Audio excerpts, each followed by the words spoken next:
चौकशीला त्या सहकार्य करतील, जे सत्य आहे त्या कॉपरेट करतील आणि SIT चौकशीच्या नंतर सत्य बाहेर येईल.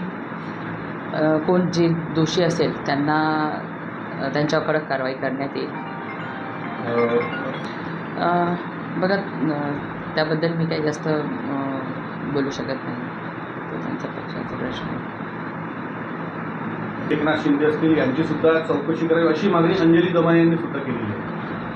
हे बघा, आपलं राज्य हे कायद्याने चालतं. मुख्यमंत्री देवेंद्र फडणवीस साहेब हे जे कोणी दोषी असतील, मग ते कुठल्याही पदावरती असो, त्या दोषींवरती कडक कारवाई होईल. कुणालाही पाठीशी घातल्यात येणार नाही. परंतु चौकशी पूर्ण होण्याच्या पूर्वी आपण काही बोलणंही चुकीचं राहणार.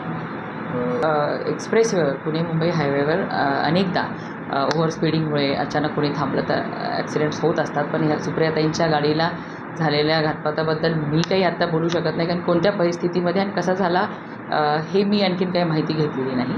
पण ताई सुखरूप आहेत, हे महत्त्वाचं आहे. घेतलं जातं काही प्रमाणात तो वक्तव्य तशा पद्धतीनं बंडू जाधवांनी सूचक केलेली आहे. काय वाटतं एकंदरीत? हे बघा, प्रत्येकाला माहिती आहे की जनतेला समाधान करायचं असेल, कार्यकर्त्यांना सांभाळायचं असेल तर सत्तेसोबत राहावं लागतं. आणि कार्यकर्त्यांच्या जनतेच्या भावनेमुळे आमचे खासदार अशा पद्धतीचा विचार करत असतील, कारण की माझं काही त्यांच्याशी बोलणं झालेलं नाही आहे. आणि जेव्हा ते ऑपरेशन टायगर यशस्वी होईल त्याच्यानंतर सर्वांना कळणार आहे, तेव्हाही मलाही कळेल. निश्चित तो निर्णय त्यांचा आणि त्यांच्या पक्षाचा असणार आहे. यावर मी आत्ता काही बोलू शकत नाही.